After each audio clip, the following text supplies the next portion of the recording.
In the name of Allah, most gracious, most merciful, I begin with the greeting words of paradise. Assalamu alaikum wa rahmatullah.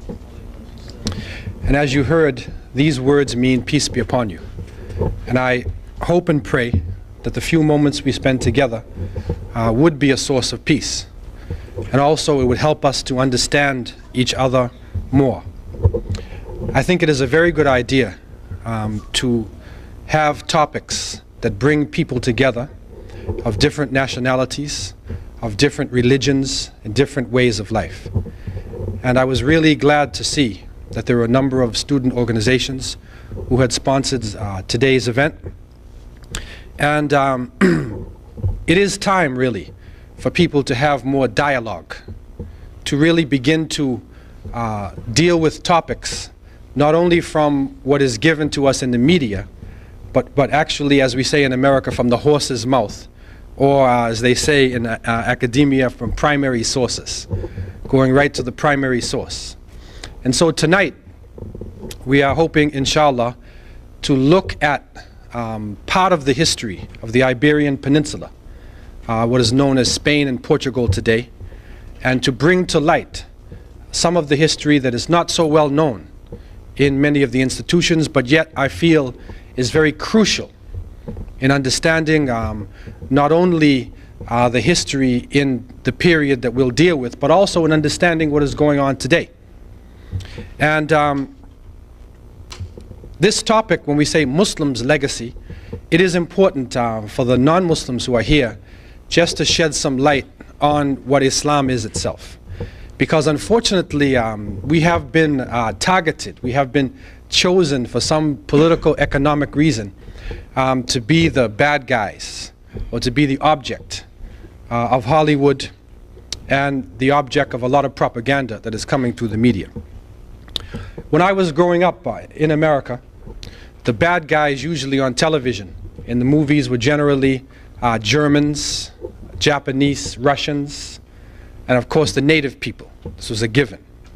But today in the media, or in the TV, the different situation programs and the movies, the bad guys are usually Spanish drug cartels, Jamaican posses, or Afro-American gangs. But the most sinister character you can bring to the screen today would be an Arab terrorist. He seizes his hostages and he announces to the world, I will not release my hostages until you release my comrades from the prison. And then the forces of justice go into action, the Delta Force, Chuck Norris, Arnold Schwarzenegger, Steven Seagal, and a number of our folk heroes today go into action to rid the world of the new terror. This is stereotyping. And many people have gone through this. The Japanese, even Japanese Americans and Canadians were interred. They were put into prison during World War II. And some of them were actually loyal to the country here. And so stereotyping can be a really ugly thing. And there are a lot of people who suffer. Even today in some parts of America, there are Irish Americans who are suffering because of what is going on in the United Kingdom. There are Irish people who are being targeted and feel stereotyped to a certain extent because of the IRA. And so for us it is important in the beginning to shed some light on really what is Islam. Because there is this tendency to think that Islam is connected to the Middle East, or it's a small group of people who is out planning to destroy the world, or conspiring to do something. But actually, right now, in a recent census poll that was taken in Egypt, in a special World Institute which connected with Al-Azhar University, which is a very famous university in the Middle East, they have now come to the point where their understanding is that Muslims make up about 23.1% of the Earth's population. There are over 70 million Muslims even in China itself. There are millions of Muslims in Europe, and as we know from the Bosnian situation. And according to our traditions, when we are talking about Islam, we are talking about monotheism. We are actually talking about a relationship with the Creator, where the person makes their devotion directly to the Creator, without any intermediary, without using the sun, without using idols, without worshiping through people, the human being goes directly to the Great Spirit. And so within our teachings, there is a verse in the Quran itself that actually tells us, and in Arabic goes like this, وَلَقَدْ بَعَثْنَا فِي كُلِّ أُمَّةٍ رَسُولًا أَنِ اعْبُدُوا اللَّهَ وَاجْتَنِبُوا الطَّاغُوتَ. That we have sent to every nation a messenger, that they would worship Allah, or God the Creator, and they would stay away from false deities. So based on that, coming from our traditions, we believe over 124,000 prophets and messengers came to every nation and every tribe. Prophets came to China, to Europe, to India, to Africa, here in the Americas, every nation. وَلَقَدْ بَعَثْنَا فِي كُلِّ أُمَّةٍ. Every nation, a messenger has been sent. And in my travels, I've asked people about monotheism, and found, for instance, that on the Nile, that there's a book which is written according to a teacher named Ptahhotep, and it is considered to be one of the oldest writing forms, complete book forms that exist today. The teachings of Ptahhotep and papyrus. And in it you'll find clear trace of monotheism. Also in ancient Egypt there was a pharaoh named Akhenaten. His wife's name was Nefertiti. You probably heard that name before. And they say she was the first woman to be using cosmetics and feminine hygiene products and a number of things. But you'll find in the Psalms of Akhenaten, you will find clear monotheism. And it is said that Akhenaten himself had to do battle with the other people who believed in many different gods in ancient Egypt. And so the Psalms of Akhenaten, and in the Quran there's a surah, Hujurat, and you know, it is almost like you're reading Surah Al-Hujurat in some places. It talks about the tongues and the colors and the way that all people have been made and that there is one God. And so Akhenaten was really struggling to institute the belief in the power behind the sun, not the sun. In the Bantu religion, you will find some reference to the fact that Ntu means the cosmic spirit. And so many of the Bantu people related directly to a great spirit, a universal spirit, and they looked actually toward oneness. In Mandarin Chinese, I went to China and I was speaking to the people, and they have a term they call Shang Ti. And Shang Ti means the creator, the main God, and the way they describe their concept of Shang Ti, meaning there was a main God and there's like a court. They said there's a court with other gods. It was almost the same way that the Meccans, the Quraysh, the pagan Meccans, were describing Allah at the time of the Prophet Muhammad, peace be upon him. It's just similar to that. They had one universal God, and they had Lat and Uzza and Suwa, and they had many different other gods that they were also relating to. The Cherokee Nation. Recently I have come to understand that the Cherokee Nation, in this part of the world, the Iroquois as well, there is a strong tradition of monotheism in their teachings. And so what I am saying is that monotheism is not something which is particular to the Middle East. It is not something which is Semitic in our belief, but it is an understanding which relates to all peoples throughout the planet. The second point is that when we speak about Islam, and this is very important, and the people who are studying Islam today in think tanks, in universities, going to the primary sources, are recognizing when they look at history that Islam is not a religion in the Western sense of the term. In the Western sense, your religion is your dogma, who you believe as God, and you know, you might worship on Friday, Saturday, or Sunday, but when Monday comes, you go back to work as an American.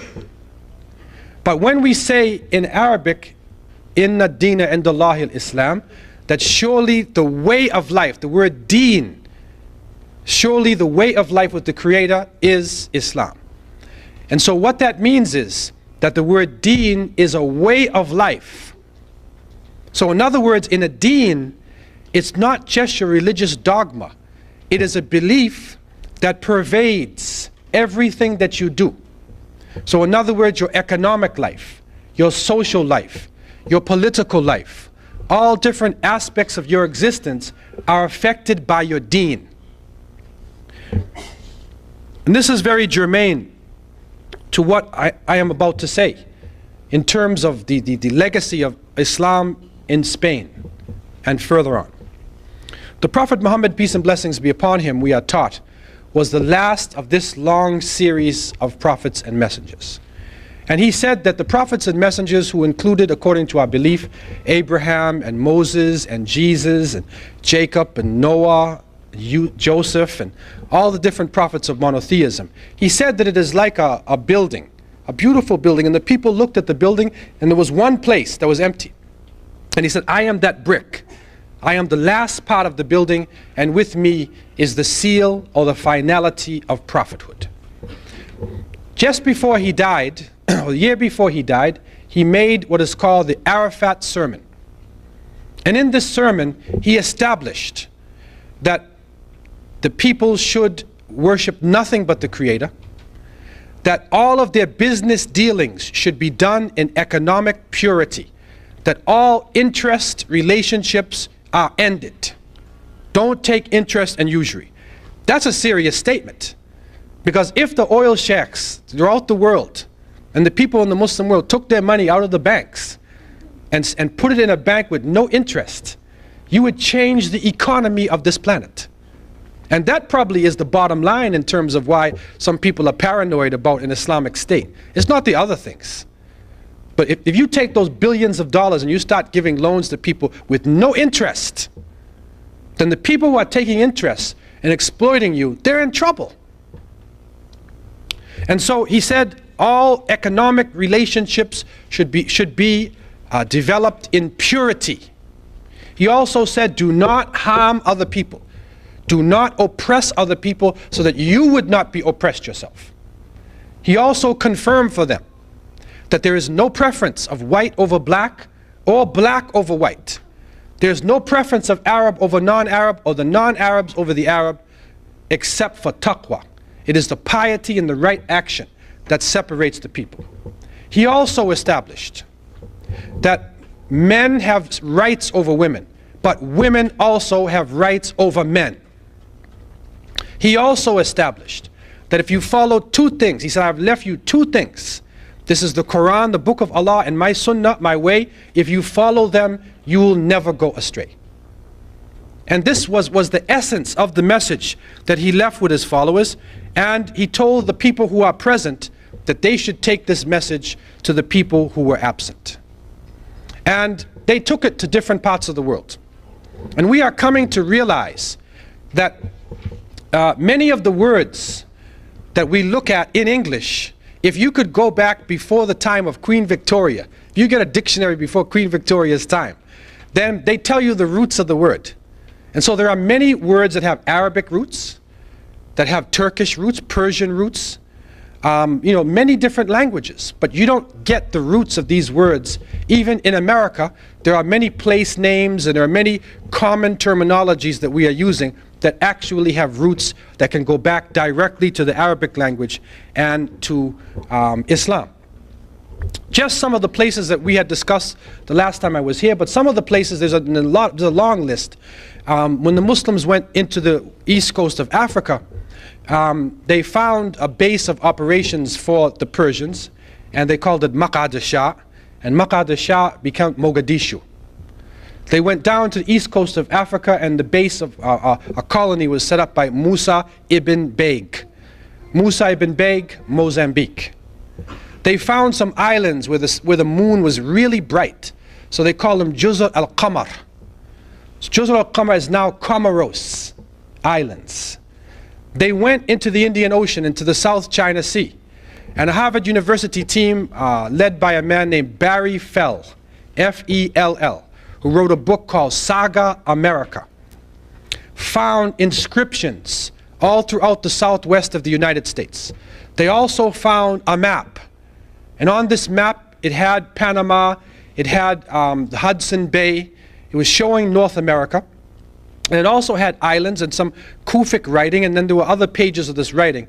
And they were describing these islands in the Pacific, and they said Juzr al-Hawa. Juzr al-Hawa, there's a lot of wind around these islands, and this Juzr al-Hawa becomes Hawaii.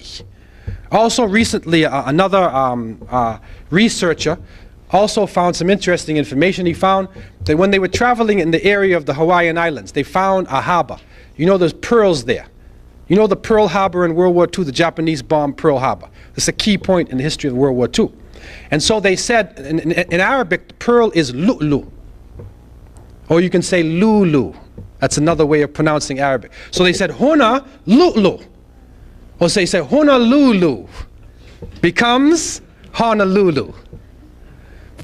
And so you have so many names that I could spend the whole evening just going through the names of cities and places. It's an amazing study, really. What is important for us tonight is that in 711, Tariq ibn Ziyad, rahimahullah, a Berber from North Africa, following the commands of his leader, whose name was Musa bin Nusayr, rahimahullah, who was the leader of the Muslims in North Africa at the time, went across the straits, which is now known as Gibraltar. He had stopped at a mountain, so they called the mountain Jebel Tariq. So Jebel Tariq is Gibraltar. That's where it comes from. He stopped at the mountain, and they were actually responding to a cry that was being given by monotheistic people who were living in the Iberian Peninsula.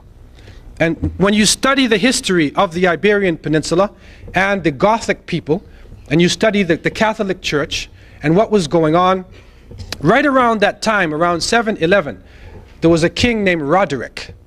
And he was ruling the area in a feudalistic way, in the sense that the people were really in grueling toil, and they were suffering underneath his rule. And the Jewish people who were living in the Iberian Peninsula were being tortured, and there's a report that over 50,000 of them were forced to accept Catholicism. They were forced to change their religion, and they were being persecuted. And so a number of monotheistic people were being persecuted, and they called out to Musa bin Nusayr.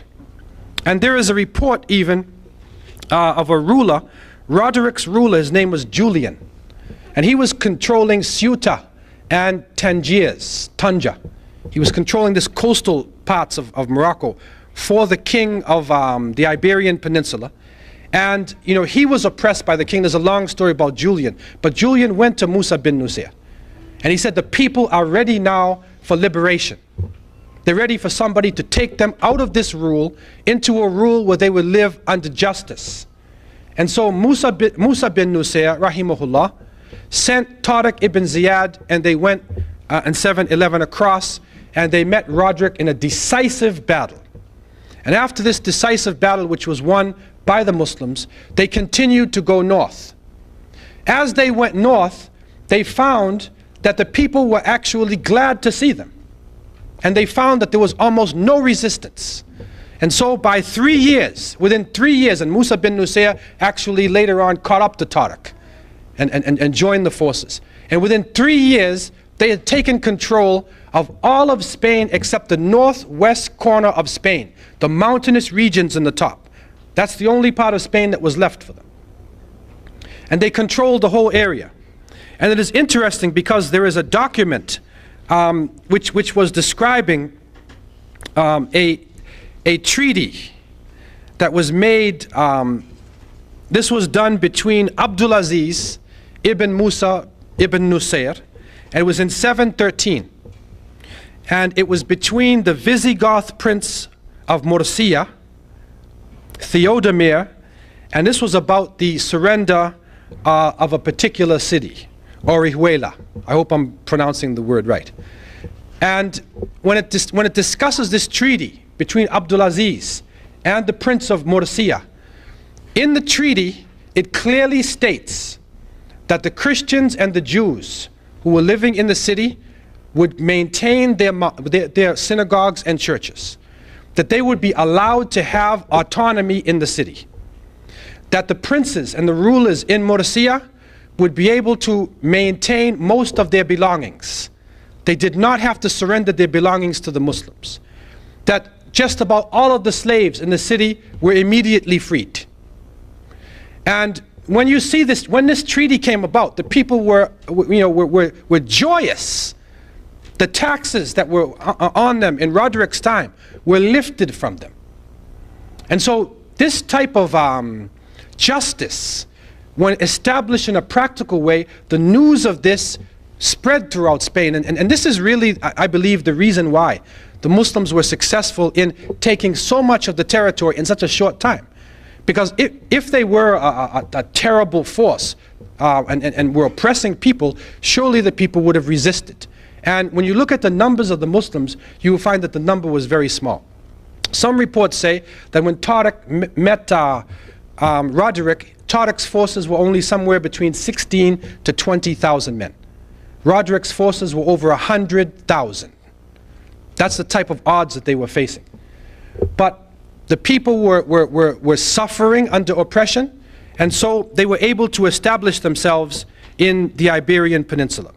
What developed out of that was what I would call a multicultural society.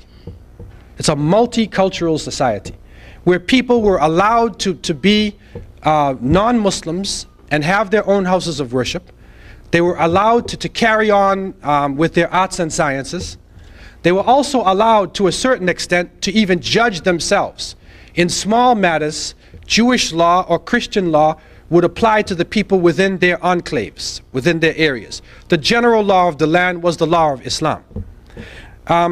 Also, it was a common thing to find a person in what the Muslims call Al-Andalus. It was a common thing to find a person who could speak Arabic and a dialect of Spanish and could read Latin. So with this ability, being able to speak Arabic, speak Spanish, read Latin, they were prime sources of translation. And so that multicultural context that they were living in allowed them to be sources of information where they could go from Latin right over to Arabic. They could go from Arabic into Spanish, into Latin. And so that kind of a society developed to such an extent that even in Jewish literature, Maimonides, Ibn Ma'mun, was one of the famous philosophers and scientists of Jewish literature. He existed during this time, and it was considered to be, during the Muslim rule, one of the golden ages for the Jewish in terms of arts and sciences. They called the country Al-Andalus.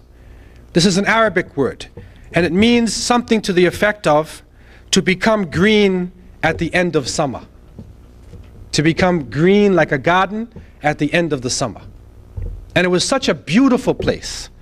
And the way they describe the cities in Al-Andalus of Toledo and Seville and Granada or Granada and Cordoba, Valencia, and the areas, the descriptions that come in the literature is beautiful descriptions of people being able to live what I would call in a holistic fashion.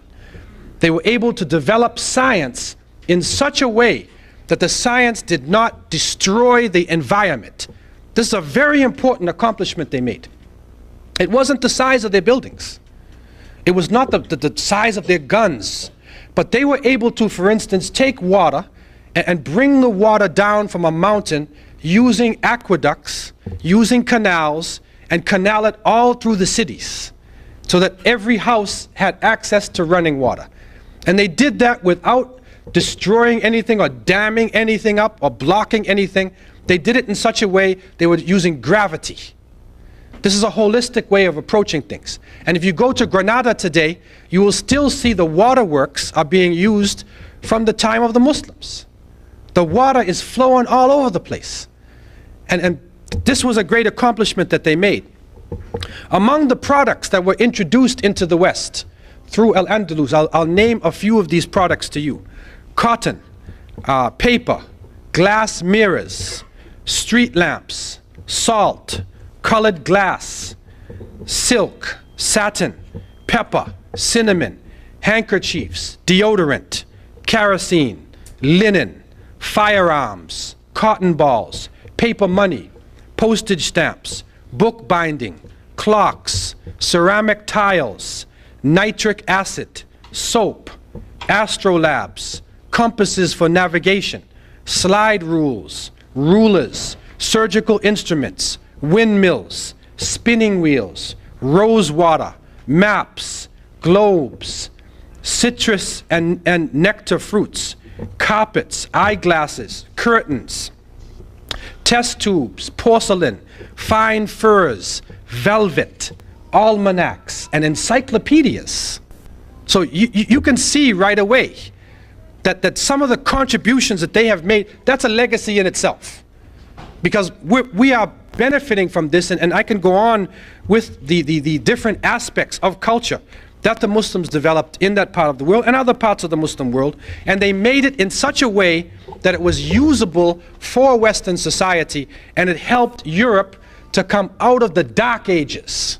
Because again, if you read in most of the history books, after the fall of the Roman Empire, then they say it's the Dark Ages, right? And the lights go out. And it's usually a little chapter. Then the Renaissance. The Renaissance is back in, the lights are on, and everything is good. What happened between the year 700, okay, to 1500? What happened in that time? It was the Dark Ages? It was the golden age of Islam. It was the golden age of Islam. And I want to just talk about some of the contributions that were made by Muslims. And this can get very complicated. But I just want to talk about some of them tonight, just to show you some of the legacy that came from Spain and from Baghdad and from Cairo and Qirawan, Morocco, and all over the Muslim world. In mathematics, Al-Khwarizmi, Thabit Al-Mahani, Ibn Yunus, Ibn Hamza. There's a number of names. Muhammad bin Ahmed. Some of the achievements made, they began algebra and symbols and equations. Developed Arabic numerals, Sifr, 0, Arabic numeral system. They established a logarithm. They founded the general formula for solving third-degree equations. They founded trigonomic ratios, formulas, and equations. And you can continue to go on, and you'll see calculus and trigonometry and all of these areas of math have a debt to Islam. In physics, Ibn al-Haytham, al-Biruni, Ibn Yunus, there's a number of names. They established the science of power or mechanics. They described the center of gravity. They described gravity. So when that apple hit Newton in his head, okay, he was probably reading an Arabic book, and it woke him up from his sleep, and then he turned to the page on gravity. But what comes to us, the apple hit him in his head, and they say he discovered gravity. Muslims had described gravity in details long before Isaac Newton. Also, they described mechanical properties of geometric bodies. They developed the hydrometer, aerometer, the lever, balance, scale. They measured specific gravity of different substances. They invented the pendulum, the spring and wall clock. Also, you find in chemistry, Khalid ibn Yazid, Jabir ibn Hayyan, Al-Kindi, Al-Razi. You find they introduced atomic theory of matter. They developed processes of evaporation, sublimation, crystallization, distillation, filtration, pigmentation, melting. They introduced methods of steel making, metalwork. They developed procedures for dyeing of cloths and textiles. They established preparation methods of chemicals, sulfuric, nitric and hydrochloric acids, ammonium chloride, silver nitrate, mercuric oxide, chloride, sulfide, sodium. They developed chemical processes and methods for manufacturing of glass, soaps, perfumes, resins, oils, paints, paper, sugar, gunpowder. They introduced the uses of jars and flasks, scales and tubes, and you can go on in terms of the things they were introducing.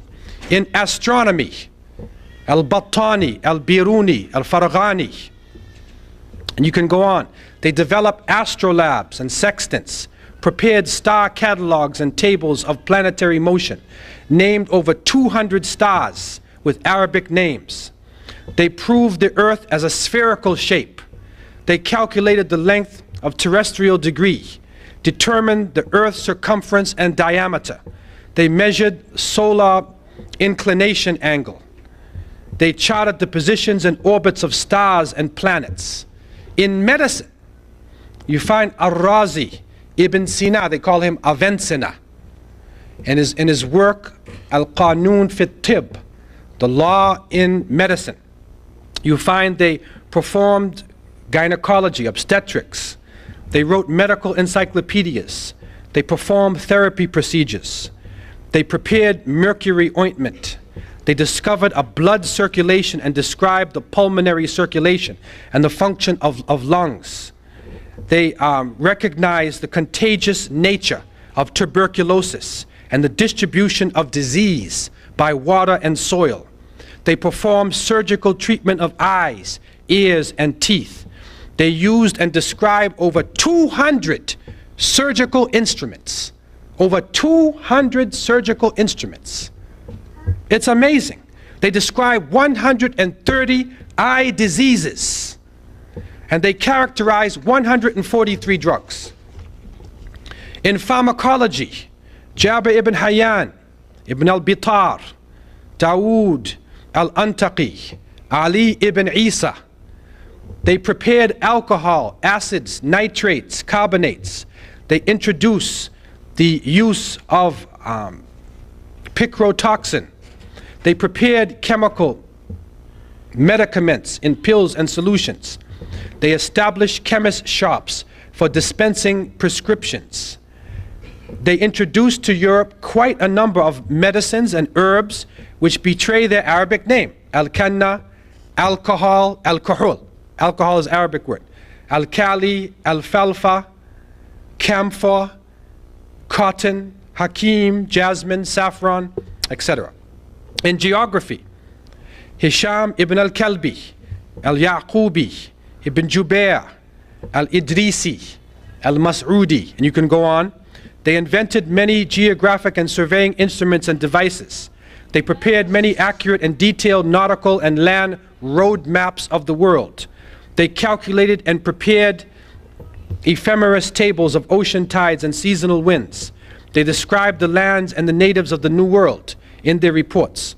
Now, someone would say, well, how do they know this? And you go on in astronomy, history, a number of subjects.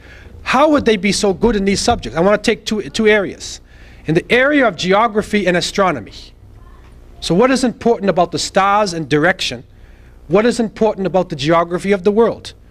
All of the Muslims, up until now, are concerned with direction. Because every time we pray toward Mecca. So therefore, wherever you are, you have to determine where Mecca is. I walk around with a compass on. And wherever I am, I can just do my compass, and and I can figure it out based on knowing, which direction it is, and find where Mecca is. So therefore, it was a natural thing for Muslims to get into the direction, and always to be looking at the sun, to know what time of day it is, because of the cycle of prayer. It's a natural thing. Also, pilgrimage to Mecca. Every Muslim should try to make pilgrimage to Mecca once in a lifetime. And so therefore, these complicated works in geography, like international road maps, were developed especially for Muslims to be able to travel from, say, China or India or West Africa or Northern Europe and travel to Mecca. So you find these complicating the same way today. If I want to go to Dallas, Texas, I go to the AAA and I say, I'd like to go to Texas. They say, okay, we'll give you triptychs. And they say, okay, take route such and such, and then you go south on that route, and they'll give you the maps all the way, right? So this is a similar thing. They show you the geography, and they'll show you, and many of these books are still existent today. You got to be able to read Arabic. And they'll show you, you take this route, and there's water on this side, there are hostile people over here, there's poisonous snakes in this area. They describe the way for you, so you can make it safely by land or by sea to get to Mecca. So it was a natural thing for the Muslims to be able to determine the different areas. Getting back to Spain now, we find that after Tariq ibn Ziyad rahimahullah, in the year 756 AD, a man by the name of Abdurrahman al-Saqar, Abdurrahman the Falcon, who came from Damascus. He was part of the Umayyad dynasty. For those Muslims or those who are studying history, he was part of the Umayyad dynasty. He fled because of an internal war that was going on. He fled to Andalusia. And he established, the people accepted him as their ruler, and he established a dynasty, a very important dynasty of Umayyads who were living there. And he was able to immediately establish his capital. He took Cordoba, we would say Cortaba. He took it as his capital, and he ruled from 756 to 788. From amongst his achievements, he built the great mosque of Cordoba. And in my slides, I'm going to show you some pictures of the cathedral. It's been changed into a cathedral. And he built the great mosque of Cordoba in 786. He also used an aqueduct, and he brought water into Cordoba, and he made bathhouses, bridges, castles. He built universities, and he made Cordoba in the 9th and 10th century. It would be what we would call like one of the wonders of the world. They use this terminology, the wonders of the world. Cordoba at that time would have been one of the wonders of the world. And the reason why I say that is because at that time there were over 200,000 houses. This is the 9th and the 10th century, the Dark Ages, right? So there's no other major city functioning in Western Europe. 200,000 houses, 600 mosques, 900 public baths, 50 hospitals. You could go in any direction and the streets were lit for 10 miles. Lighted streets. This is when the capitals we know as London and Paris and the great cities in Europe were in darkness. And in many cases you have to go through mud. If it rains out, the paved streets were in Spain. And so the great leaders and intellectuals of Europe went down into Andalusia, to Toledo and to Seville, to the universities to study, and then took it back to the different areas of Europe, and they were able to develop the great universities that we know today. And so we find that Abdurrahman al-Saqar was able to establish a mighty dynasty. And after his time, there are a number of different dynasties, and if people want to talk about that in the question period, we can go into a little more details. What is important for us is two things. The first point is that many Muslims might ask, and other people might ask, why, if they were so powerful, why did they go down? Why, after such heights of civilization, you find them losing strength? When we look at the society itself, and Ibn Khaldun in his Muqaddamah talks about the cyclical nature of history, that is a cycle.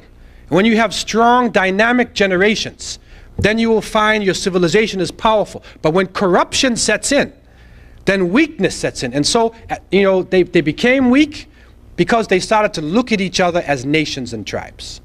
Arab and non-Arab, African and Berber, European and Turkish, Persian. Then the rich separated from the poor. And then the drinking of wine. And then all types of corruption set in. And so they were conquered. They were literally conquered. And the forces of Ferdinand and Isabella made their way down from the north, the northwest corner, the mountainous areas. They had not gone into this area, and they moved from the mountainous areas down slowly, taking back section by section. They took back Spain. The second point, which is important to us, that is that in geography and astronomy, the great scientists and historians and geographers like Al-Mas'udi, Al-Umari, Al-Idrisi, they described America. They described America. And Mas'udi, in his book Muruj al-Dhahab in 956, he described a journey of a man named Khashkhas ibn Sa'id. This book is still existing now in Arabic in the libraries. He describes the journey of a man who went across the ocean and he came back with goods, and everybody in Spain knew about his journey. Also, Al-Idrisi, in his famous geography book, he describes the journey of seafaring people who went to a deserted island, went to another island, they were blindfolded and captured, and the king spoke to them through an interpreter who could speak Arabic. That's in the 12th century. Al-Umari reported the journey of Mansa Musa, the West African Islamic ruler who made pilgrimage to Mecca with over 72,000 followers. He carried so much gold with him, he changed the economy of every country that he reached. When they came into Egypt and they asked him about his authority, he said, I'm from a lineage, and my predecessor, Abu Bakr, crossed the Atlantic with 2,000 ships. These are Mandinka, of the Mande language group. And Mande writing is found in Brazil, it is found in Panama, it is found in Mexico, it is found in the southwest of the United States, and a man by the name of Leo Weiner, Harvard University scholar, and his book called Africa and the Discovery of America, showed that the Mandinka Muslims actually came into America and they mixed with the Iroquois and Algonquin First Nation people. And so a powerful legacy is there coming out of Andalusia, North Africa, and West Africa, of people crossing. And those of us who truly read the memoirs of Columbus, don't just watch the movie, read his memoirs. Columbus knew, he went to Iceland first, then he went down to West Africa, and he described dugout canoes, huge canoes Africans going across. If you look and see the people who traveled with him, many of the people who traveled with Columbus and the early Spanish and Portuguese conquistadores, they were what we call Morescos. Now, what is Moresco? Moresco is, we find that in 1482, the Spanish Inquisition began. And in this Inquisition, they would take you to an inquisitor, and they check you out. Are you a Catholic or not? If you say you're not, they'll burn you at the stake. They'll torture you to death. And so thousands of people were dying in the Inquisition. Some people could not take the torture. The Jews were called Morenos, who could not take it. The Muslims were called Morescos. Now, what they had done when they were coming down, they conquered Muslims and they made them slaves. Is another term. It comes from Mudajjal. Mudajjal in Arabic is like a name of ridicule. So Mudajjis. These people were as slaves. And there was rules that were being passed with the Jews and the Muslims would be used as slaves by Ferdinand and Isabella and the forces of Aragon and Castilla when they were coming down. And so in 1492, the importance of that from our point of view, and it's always good to see history from two sides, right? 1492, like they said in 1992, it is the age of discovery, right? The quincentennial, 500th celebration of the age of discovery. And I'm asking myself, and many people will ask, especially if you're a native person, right? And many of us have native blood. My grandmother's a Mohawk, right? So I'm saying, if you have this blood, you know, you're asking yourself, when Columbus landed on the shore, okay, the people were standing there looking at him. So how can you discover a place when the people are standing there looking at you, and they've been there for 10,000 years, they have great civilizations, the Aztecs, the Incas, the Olmec people, the Mayan people, they had pyramids. There's pyramids in Mexico. Go to Belize, go to Mexico, you see pyramids. In Peru, there's pyramids. Mexico City was larger than any city in Western Europe. The Aztecs had a complicated society, constitutions, governments. The Aztec calendar is similar to the Egyptian calendar, the ancient Egyptian calendar. The Cherokee Nation in the United States, they had 3-story apartments, man. But you don't hear that. You hear Christopher Columbus discovered America in 1492. What I would say is that Christopher Columbus was discovered in 1492. Because he was lost and he bumped into the Caribbean. He thought he was going to India, so the great Khan, right? So he said, you're Indians. Indians, the people here, they don't know India. but said you're Indians. Okay? But what is interesting for us now, we're tracing the names. And you'll find on the Nina and the Pinta and the Santa Maria, you trace some of these names. The captain, I think it's of the Pinta, is Boabdil. He has a name, Boabdil. This is a Moresco name, Abu Abdullah. Okay, and you find Rodrigo de Triana, you find especially the person who sighted land first, he was a Moresco. So many of the people who came into the region here, and I had the opportunity to live in Jamaica for a while, to travel. I went to Honduras, to Costa Rica, to Panama, to Curacao, to Belize, to the islands in the Caribbean, Puerto Rico, asking different people, checking the names of the people, checking the history. And what we come to realize is that actually what happened in the region was a genocide. The native people were exterminated. Disease and treachery. That the native people who populated the islands and the region suffered under this rule. And one of the worst things that was done by the conquistadores was they used to burn the books. They would come into an area and they would burn the books. And when you burn people's books, you're destroying their history, man. You're destroying their memory of themselves. And this is part of the reason why we're confused, and researchers and historians who are trying to do research, you gotta like get a lot of pictographs and wall writings and things, because we can't find the writings and the people could write. And so we find this legacy in the region. And I want to touch on, just in conclusion, before we go into the question and answer period, I want to touch on the fact that there is a book, and anybody who's interested in this book, I have the name of the book, and it's about a group called Melungeons. And these Melungeon people, there's a man called Brent Kennedy, and he had this disease, sarcoidosis. And you know, we have these people in the South, and many Afro-Americans may have like an ancestor, like in the South you were like Native, or you're white American, or there's another one called Geechees. They're not natives and they're not Afro-Americans. We call them Geechee, like Portuguese, okay? Now, this man of the Geechee people, you know, looking for his disease, when he got a grant, I think it's a Ford Foundation, and he found out that his disease, the gene pool, is similar to people who live all around the Mediterranean region, especially in North Africa and in Turkey. He also found out that the Melungeon people, that these people were actually the people who were working on the boats.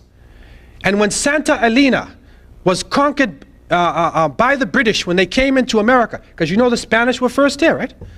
So when the British came in and were conquering territory, these Melungeon people went into the mountains and they mixed with the native people. And so there are actually literal reports which are coming out of Jamestown, Virginia, which are coming out of North Carolina, South Carolina, where the people are actually writing about individuals who dropped down to pray 5 times a day facing east. One group called themselves Mecca Indians. They found Qurans. The Powhatan Indians' description of paradise is exactly as the Quran is. And so these Melungeon people, and it's a very interesting study, because these Melungeon people have played a role in history.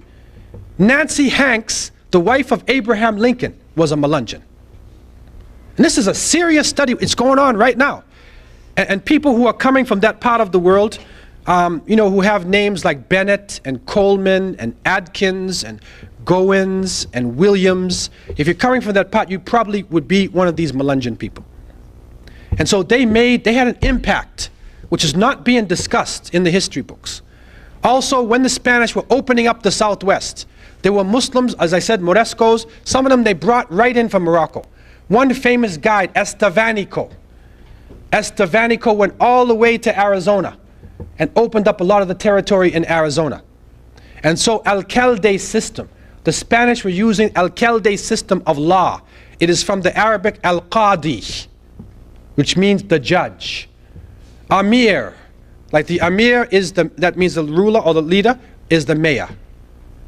Right? Amir al-Rahal is the admiral. The Sharif, meaning the controller with the gun, is the sheriff. Some people even look into California, they look in the word Khalifa in terms of California. It's amazing. And you know, there's a study which is done by a brother named Yusuf Murua. He did a study, an interesting study, and he found you could, in America, there were names being used by the natives, Arabic names. Now, I'm not saying that the whole of the native culture was from Muslims. No, they integrated with the population. But Mecca is found almost 100 times. Medina. You know, there's a city called Coran, Louisiana. There's Mecca, California. Medina, Ohio. There's the Meccan Indians live in Seattle, Washington area, called Mecca Indians. And so you will find these names being used all throughout the Americas, that there was a contact being made, you know, and that it was through the legacy of these people who had fled the Inquisition and had come to this part of the world and had brought their culture in, mixed with the people here. There was an interchange going back and forth, and the legacy of what happened out of Al-Andalus still affects the world today. The basis of the computer age through your number system, the scientific method, the historical method, the basis of many of the sciences that we are studying in this university. And so this is part of the legacy of Muslim Spain. And you know, I would also change that title of the Dark Ages, you know, and really it is the Bright Ages. It is the age of light, because the light was all over the world at the time. Okay? And so darkness maybe was for some people, but it was not for all people. And I think that the only way we can really go forward as one race, the human race, is that we have to appreciate the histories and the struggling and the suffering of all people. Tell Columbus's story from both sides, man. Tell it from both sides. What did the people think when he came? When he said to them in Spanish, "I conquer you in the name of the king and the queen," they probably said, "Cool down, man, drink some water." Probably tried to calm him down. Okay, you have to tell the story from two sides, right? And I'm not getting on Chris too, because Chris, it's the mentality. It's a mentality of Balboa. He discovers the Pacific. I mean, people are on the Pacific for so long. Another one discovers the source of the Nile, and they knew it for 10,000 years. Another one, Vasco da Gama, the Cape of Good Hope. Good hope of what? You want to go around the Muslim world and get to India and China. That's the hope. And so tonight's contribution really is to try to tell the story from another point of view. And I hope and pray, inshallah, that this can be the beginning of a period of understanding, and that the rest of our lectures this week would give more awareness as to the legacy of Muslims and Islam, and the need for people of conscience to come together in the coming years as we go into the 21st century. And so I leave you in peace. Assalamu alaikum.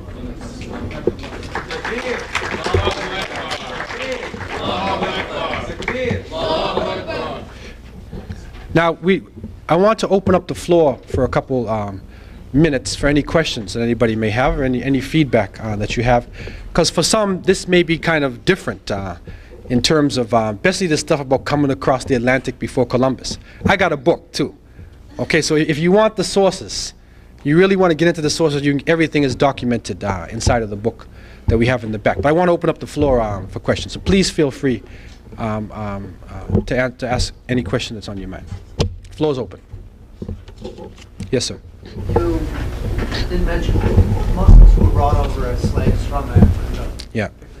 I was familiar with Brazil, who actually led slave revolts. Yeah. Can you maybe expand on that? Yeah, that is another area, and really it's a very important area too. Tonight we were focusing on the legacy in Muslim Spain. So I didn't go into that area, but actually in the Bahia section in Brazil, there's a number of documents and traces, and some of the people are still there today, of Muslims who are coming especially from what is now known as Nigeria, Hausa and Fulani. And they were taken down in large numbers by the Portuguese, and there were a series of revolts. And many of them revolted so vigorously that they were actually allowed to go back. And you can find now in Lagos, in Nigeria, there are mosques, houses of worship of Muslims, that are built by Brazilian Muslims. And you can go say, that's the Brazilian mosque, that's what they say. These are people who were captured, taken to Brazil, and returned. Now, what is interesting is to see how a religion changes, as time goes by and when people lose contact with the source of the religion. And what is happening now, and that's one of the places I want to visit myself, but what is happening now is that the people are starting to get reintroduced to the religion again. But I read one article sometime in the past where the only thing that was left for some of the people in Bahia for their prayers was that women would stand in a circle and they clap their hands. And the man, dances a type of jig. And he says, something which in a broken Mande language, mixed with Portuguese, says, La ilaha illallah, which means there's no God but Allah. So he's saying this. And that's the only thing left of their prayer. So the study of Bahia section of Brazil is a very important study. And there are a few works done in Portuguese. There's a certain, I don't have it right here, but there's some works being done. Now, are you familiar with the works done? Right. So I saw some of the work that he did. And it's a very interesting, actually they have Arabic documents too. I saw some of the Arabic documents they had from that area. Well, actually, all over the Caribbean, there's documentation coming now. What we're finding is about 30% of the slaves were Muslims, coming from the Guinea coast of West Africa. And what I found, and I've got some of it in my research in the back there, like for instance in Jamaica, in 1821, there was a document being passed around in Arabic, a wathiqa, and they had a big revolt in the Manchester section of Jamaica. In Suriname, there was Muslims leading the revolt. Toussaint Louverture, one of his generals was called Macandal. He was an imam. I went to Bahamas, and they had these documents. They told me it was Amharic, it was Ethiopian. But when I went in there, it was Arabic. And the man, he wrote, surahs is chapters of the Quran that we're familiar with when you're seeking refuge in God from evil. He wrote Nas, Falaq, Qul Huwallahu Ahad, Ayatul Kursi, Isti'adha min ash-shaytan. That's what he was trying to do. And they said it's Amharic, because they didn't know that it was Arabic. And so there's a series of things coming. Also the names of people. Because of the attitude that the early Portuguese and Spanish had coming in, they were so paranoid of Muslims because of the war they were fighting, that they would not use the name Muslim when they described somebody who was a slave.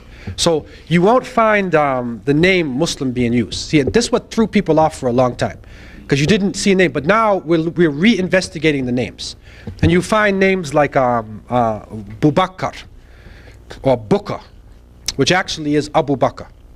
You find like Wali. You find a lot of West African names, Jalo and Kaaba. And these are very well-known Muslim names. And you can actually trace the ports on the Guinea coast of West Africa where they were taken. This is how the percentages are now being reanalyzed. In terms of knowing the percentage of Muslims who came. Is a large percentage actually. The Maroons in Jamaica, in the Maroon territory, there's a Quran up there. So the Maroons, who were originally they call cimarrones, like wild horses, because they escaped from the Spanish and they were fighting the Spanish. They were a conglomeration of different tribes. So anybody who would escape, you go to Maroon territory. But the Muslims were one of the powerful groups. Wolof, Mandinka, Hausa, Fulani, they were one of the groups, powerful groups who were resisting the slavery. So there's slave revolts. And in America, there's a book called African Muslims in Antebellum America. It's by a man named Alan Austin. And you can get the name of it back there in my book. He actually brings the primary documentation for a lot of places, even for the United States. And so there's a series of people. There's a book called The Fortunate Slave, another one by Philip Curtin called Africa Remembered. And these books trace Muslim slaves in the United States. Actually, just recently, there was one slave, his name was Umar bin Said. I think it's South Carolina. And they actually had handwritten Arabic letters and documentation. It was sold in New York City. And there's a library now, going to be in Detroit. They bought it in Detroit. And they're going to have it on display soon. It's Arabic handwritten document by Umar bin Said. And so there's a number of things, works like this that you will find. Okay? Yes, sir. Do you have questions on paper? Yeah, okay. Do you have that? Okay, if somebody wants to write a question on a piece of paper, we have a brother that's going to collect you know, some for the brothers and the sister Sadaf will collect them from the business. Okay, go ahead, man. I had a question that I've heard some things about the colonies in the Latin America, like Dominican Republic, that the Sunnah somehow was transferred, that when Spain fell, a lot of the Muslims were expelled, those that, and that a lot of traditions, like you go to a house with the Spanish ladies, they were behind the screen. Is there something that you can... Well, there's a lot of trace. Actually, when you read the memoirs of Ferdinand Columbus and Christopher and whatnot, you'll see, and many of the early Spanish and Portuguese who came, they ran into African people in the region early, and especially they ran into Muslims.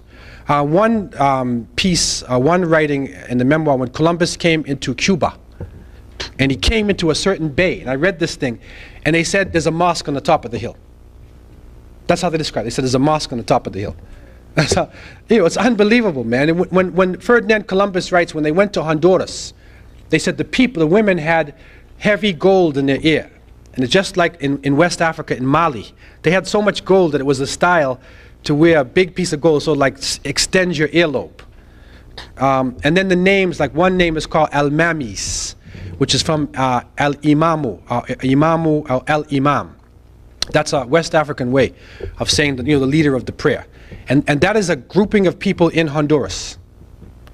So it's all over the place, you know, in terms of, they even, and Columbus also writes about, in one of the memoirs, he's writing about, a boat came by them.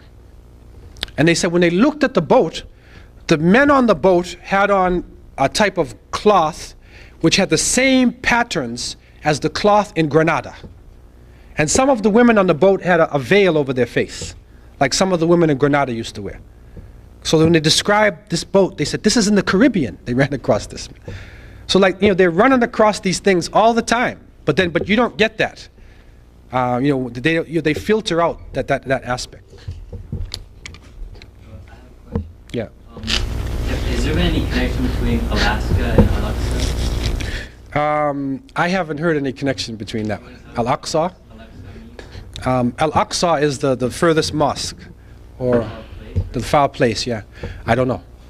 I mean, there's a lot of names that you can start to get things out of. One question here says, as a historian, do you find that many of your non-Muslim colleagues argue and disagree with Muslim contributions? Yes, actually, this would be considered revisionist, a type of revisionist history. That you know, some of this history is like a no-no in certain circles. But when I put out my first issue of Deeper Roots, this book I have here, the geography department of McGill University in Canada, they challenged me. And they brought me there and fed me lunch and everything and set me up and said, okay, now give it to us. So I spoke to them for about an hour straight, right, going through all these contributions and all this stuff. When I was done, there was silence for about 5 minutes. Nobody said anything. And the leader, you know, the head of the department said, you have challenged everything that we stand on. Like everybody was silent. Then they started to come at me. Now, they're geographers. I'm not a geographer, right? They admitted that it was possible to cross the Atlantic. They freely admit that. Because Thor Heyerdahl, the Scandinavian scientist, took a number of journeys. He used papyrus materials, and he went from Morocco, and he went across using the currents, and he went right into Brazil and the Caribbean. So they admit that it's possible. What they were arguing with me, they said, how'd they get back? And they wanted me to prove, like, you know, geographically how. I'm not a geographer, man.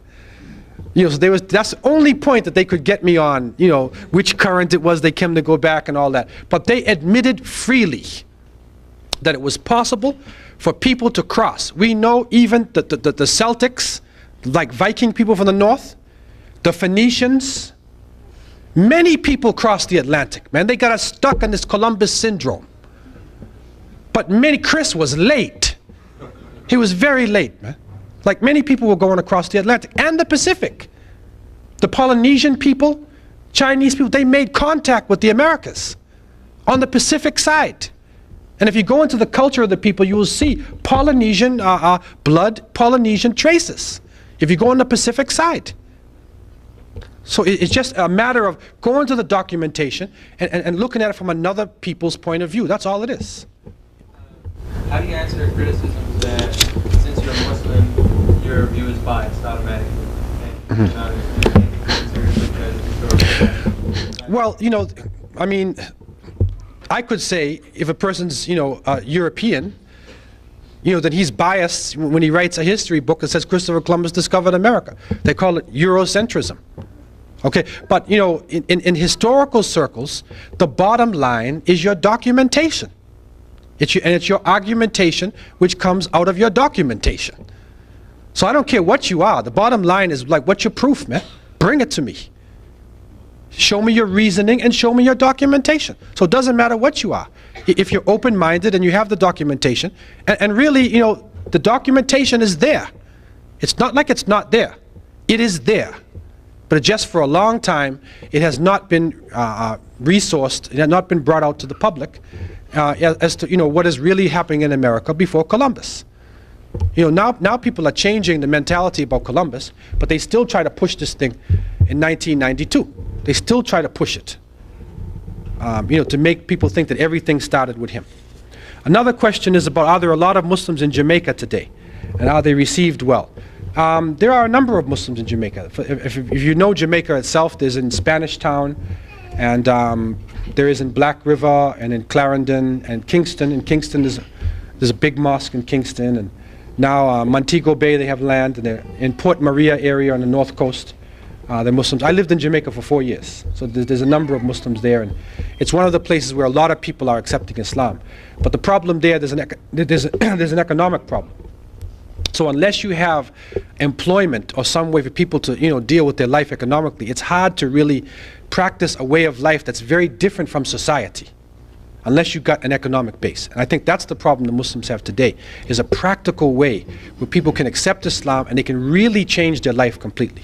That's the problem. It's not a problem of people listening to Islam. And especially in Jamaica, because of the Rastafarian movement and Marcus Garvey, there's a consciousness in terms of African culture and, you know, Middle Eastern culture that people are open-minded like. So people, there are a number of people. Jimmy Cliff, if you don't even know Jamaican culture, Jimmy Cliff, he's a Muslim. His name is Naeem Bashir, is his name, Jimmy Cliff. Okay, anybody else have a question? Yeah. What about the myth about Islam being spread by the sword? Yeah, also one of the propaganda things I said, just like, you know, the terrorist thing that comes today, like historically, they say that Islam was spread by the sword. And, you know, they have this image, they say Saracens. You know, what happened was, because when you really look at the Crusades, I believe, were really more economic and political wars as opposed to religious wars. Because really, when you study Islam, there's not that much difference really between early Christianity, Judaism, and Islam. And Christians and Jews were living in the Middle East at that time, and they didn't have any problems. But economically, when Marco Polo came back, and the princes in Europe realized about the treasures in the Middle East, and in India, and in China, they needed to open up the trade routes to go through.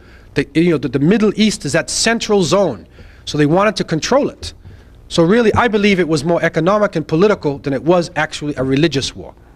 And so you find that a body of literature comes out of the Crusades, where they describe, they say Mahomet, meaning Muhammad, they say he was a devil worshipper, you know, and they say Saracens, means Sharqiyun, Eastern people, Turks, and whatnot, and they just start to describe Muslims with this curved sword, accept Islam or I'll chop off your head.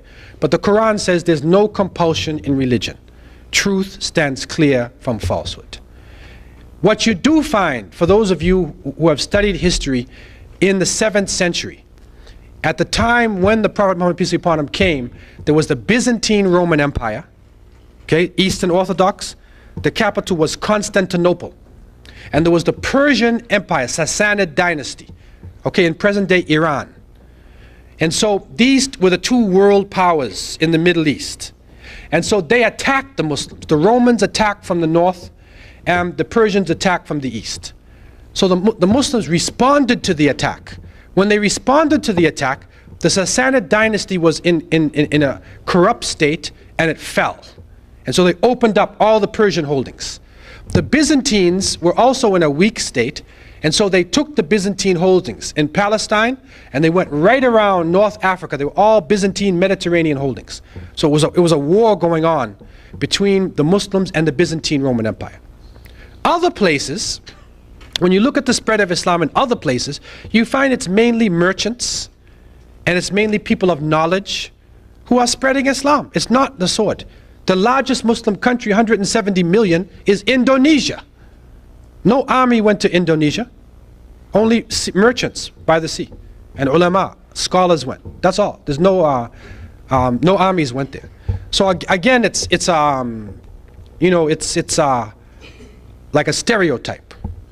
I will be honest with you though, is that we have the right to defend ourselves.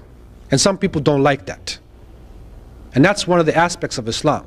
The Quran says, if somebody does you harm, then do back to them what they did for you, or you can forgive them. Right? Like it's not totally eye for eye, tooth for a tooth.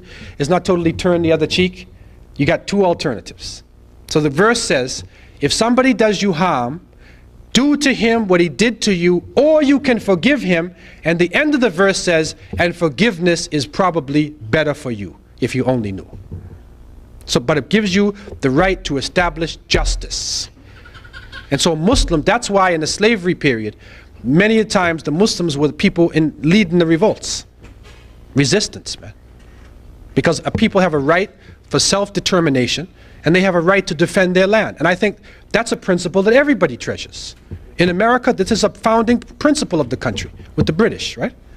In all of the countries, right? I mean, it wasn't for everybody, but I'm just saying, on paper, right? It's a founding principle, so everybody has that. So we have the right to say that we have the right to self-defense. We have the right, not to be oppressed. And that's a clear, statement that comes out of Islam. And I think this is what makes some people paranoid. But the whole propaganda, about the sword is really something that was made up. Were Muslims or new Christians important at Prince Henry the Navigator's School in Portugal? Were there crew members on Portuguese ships exploring African coast? Did Prince Henry use their maps? Yes, the Muslims were crucial to the Portuguese and the Spanish. And I would say probably the majority of the seafaring information that was being used by Prince Henry, the Navigator, came from the Muslims. Because if you look at the civilization, you're going to find the majority of their technical knowledge. I mean, Muslims were in Spain for 700 years, man. 700 years. America is only 200 years, right? 700 years. And you start going into Spanish and you'll see all these Arabic words, which are regular Spanish words now. So many Arabic words. So 700 years, man. And especially in navigation. The Portuguese is well known. They went down, Cape Verde Islands. They went to West Africa. Vasco da Gama, was actually, they led him around there. The Muslims helped him, showed him the way. So yes, it was very important, and the maps were very important. I have a map on the cover of my book there, of Mas'udi, Al-Mas'udi's map in 956. It's the oldest map in the world that shows America on the map, 956. It's the oldest in the world. And Mas'udi did a map for the king of Sicilia, or Sicily, the king of Sicily. He did a map for him. And so you find that it was very crucial for the people in those days. Another question is it not also important to suggest that today's Muslims could contribute meaningfully to civilization? Yes, and really actually, Muslims are making a tremendous contribution today, but it's not mentioned. Even if you go to Cape Canaveral, right, and you look at the scientists' names, you look in American universities, engineers and doctors, and you're going to find a significant proportion have Arabic or Turkish or Urdu or some Muslim name. A significant proportion of scientists today in America have these names. So there's contributions being made right now, but it's not being recognized, as a body. Partially because, we don't seek recognition just for the name itself. It's like riyah. It's like sort of showing off, like that type of thing. But there is a great contribution, being made. But I think Muslims just need to be more more forward, not be ashamed to come forward with the culture. We was here before Columbus, man. So, you know, they give you a green card and say you're an alien or something, like you're an alien, right? Okay, and then, you know, they call you an alien. You know, so we're not aliens, man. We were here before Columbus. So how can you be an alien?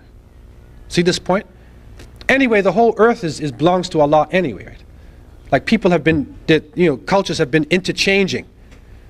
Right, so these are just some, you know, 20th century hang-ups, you know, that people have. Any other questions anybody has? Yes, sir. Yeah, inshallah, we're gonna show the slides. We're gonna take a break, and then we're gonna show some of the slides. I have some slides for those of you before you go. It's some slides on Spain, on Cordoba and Granada, Gibraltar, and then something from North Africa as well. Fez and Marrakesh, Rabat, some from Rabat, showing the architecture and you know, some of the different things. Okay, so I think I'm going to stop here, and we'll take a break. Anybody who has any other questions, you can ask me straightforward, and then afterwards we'll come back, inshallah. Wassalamu alaikum wa rahmatullah. But the Rock of Gibraltar is a very strategic position because it sits at the mouth of the Mediterranean.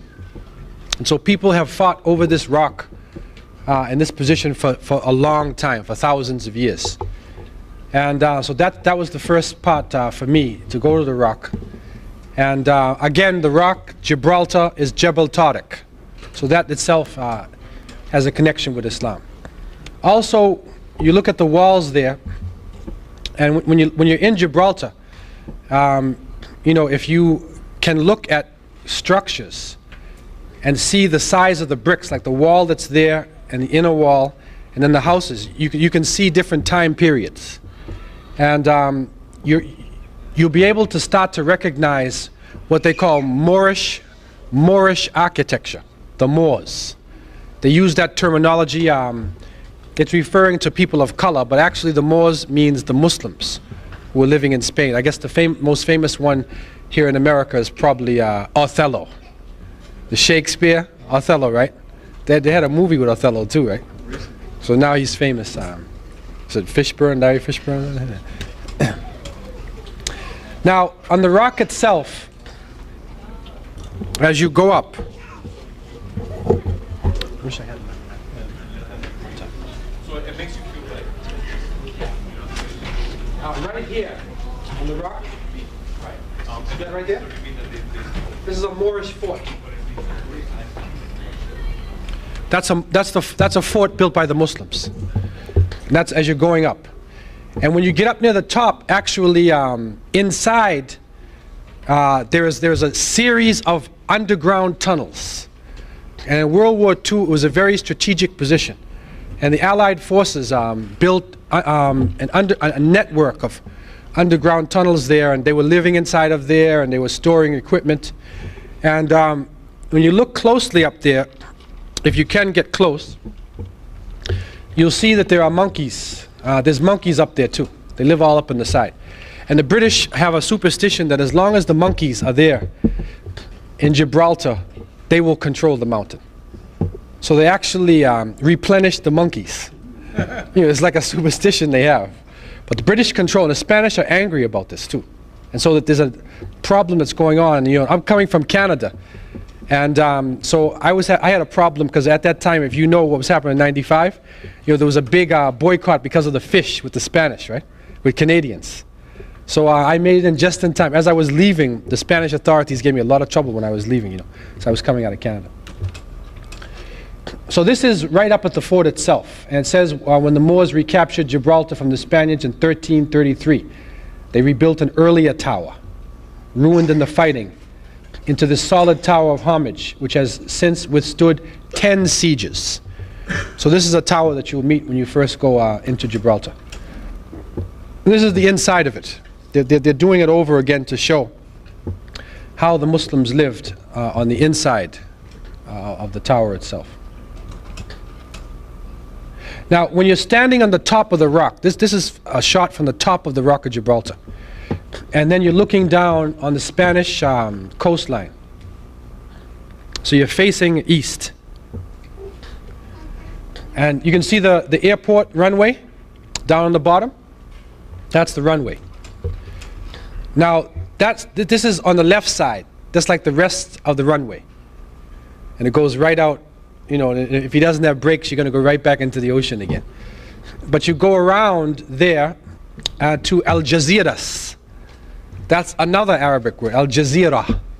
So they say Al Jazeeras. And you go around to the town of Al Jazeeras, and it is from there you can catch the train that will take you up to Cordoba. So this is one of the fast ways to go. Also, you can catch a boat over there which will take you to Morocco, to Tanja. And I eventually came back down and took the boat from there, Al Jazeeras, and we went to Tanja, and then from there into Morocco. So after taking the train and getting off in Cordoba, now we're coming to the city itself, and this is the river going out there, Cualdiva, if I'm pronouncing it wrong, if anybody speaks Spanish. Huh? Yeah, Cordoba is the city, but Cualdiva, I think it's Cualdiva River. Anyhow, this is also like it's a Muslim name, the name of the river. It's dry. It was a dry season, but you can see the tower that's there. That's a Moorish. That's Muslim also. You can see the architecture.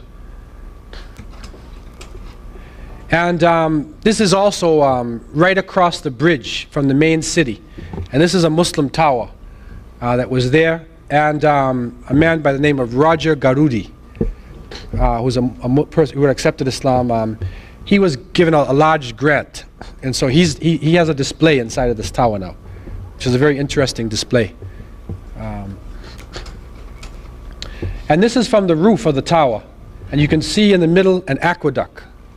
You can see the old, how they move the water. A water wheel. That's on the top of the tower too. So that takes you across. And in the middle there, the big building in the middle is the cathedral, which used to be Al Jami'. This was the Jami' main mosque in Cordoba, which was originally built by Abdurrahman al-Saqr. You know, he's the first major Khalifa who was in the area there. So as you're going across the bridge, this is like some victory symbol that they were using there to stand for the conquest. Now it's interesting when you're in Cordoba and many of these cities, you know, to note the streets there. Now those of you who are from Muslim countries, it's like you're in Morocco, and you know, you could be in a lot of places. I mean, I remember being in a city called Lamu, which is in Kenya, right, the Swahili coast. It's exactly like this. It's the same type of narrow streets and the way that the buildings are built. Because the buildings are built in such a way, the emphasis is not placed on the street. The emphasis is inside the building. Because the Muslim emphasis is that your home would have a big courtyard where your family can be, you know, inside there and relax themselves, and have a courtyard and have everything they want right inside the house complex itself. And now we're coming to the cathedral. And when the Spanish took over, they converted this from the main Jamiat mosque, which was probably the largest mosque in Europe at the time. They converted it to a cathedral. This is a shot from inside the courtyard of the cathedral. Now you can see it's a little dark, but this is something left there on the wall where you can see totally the Islamic doorway and the designs and everything. It's still there, left intact. This is one that was left intact. But this is how they convert it. The door is there, and then you look on the top and you'll start to see other types of sculpturing, and they add on to it. So this is what they did in terms of making the conversion. So you find this all over the structure itself. And now this is inside. And from what I was reading in one tract, that the people who took this place, they actually wanted to destroy everything, including the columns and everything. But the king at the time had some appreciation for architecture, and he said, do not destroy the columns. So the columns are still there. That's the Islamic style column. But you see, if you look down on the bottom there, you see the squares on the bottom? These are graves. the aristocrats were given portions of the cathedral to bury their family members in it. So these are graves, and all throughout it you have sections where it has graves, and they put gargoyles and all types of creatures and things on the wall, and statues and images. And unfortunately, this is really, for us, it's really defacing a mosque, because the graves are not supposed to be inside of the masjid, and you're not supposed to have statues and pictures and things inside of your masjid also.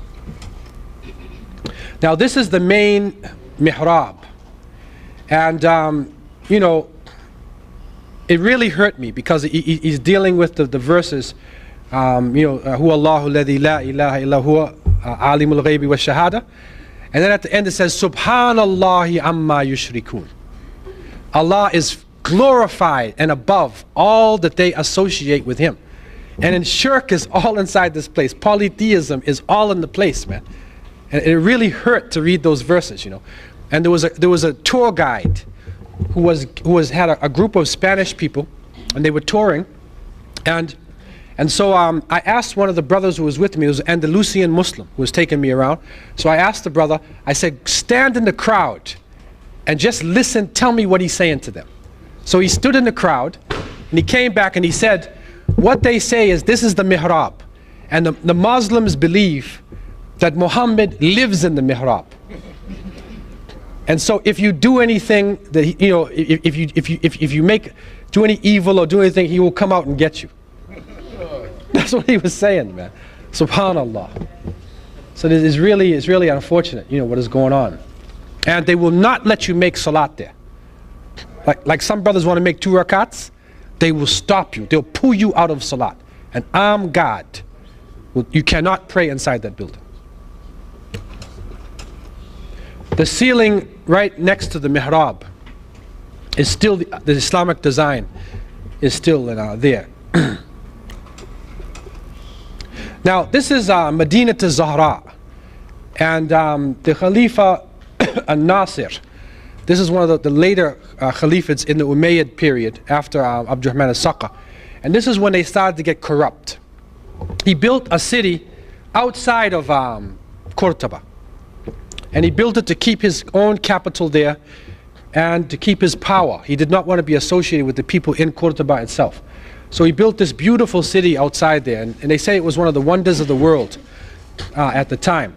And you know, he had like a man-made lake, and he had a sitting place in the middle of the lake with pearls and gems and water falling all around him, and all types of wonders were inside of this place.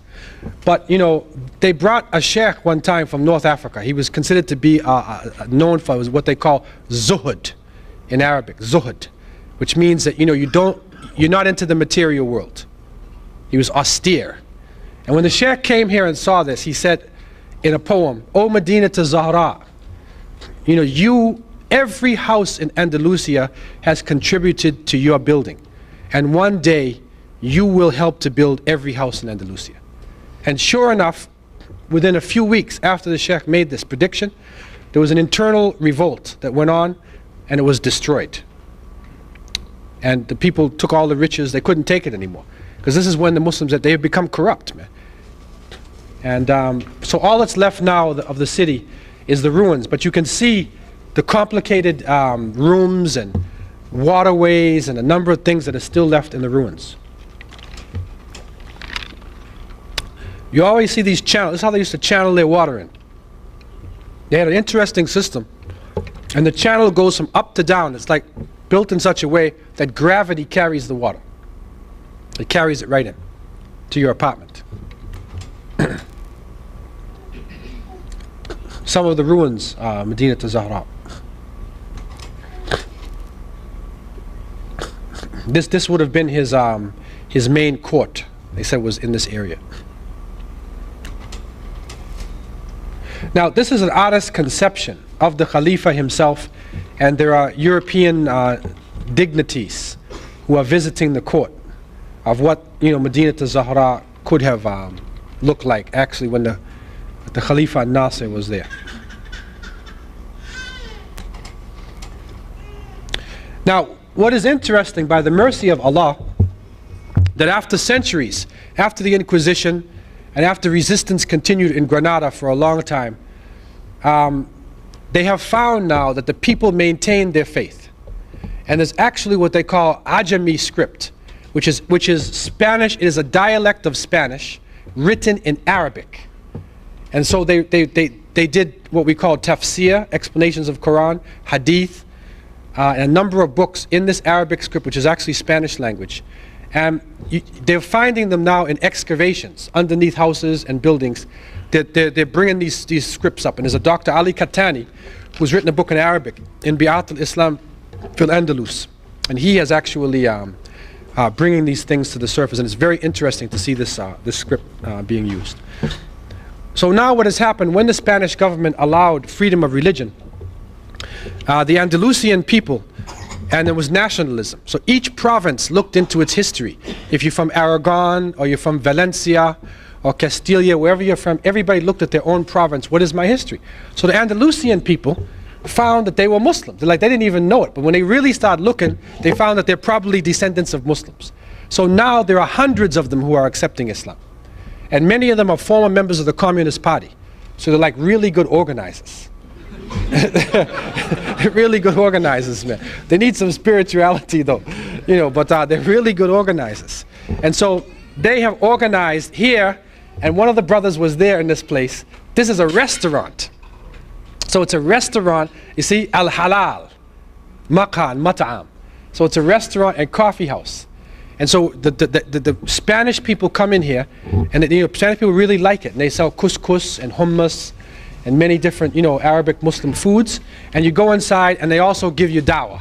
They give you like the message of Islam, and it's a very nice place inside here. This is the Al-Jama'ah Islamiyya bil Andalus.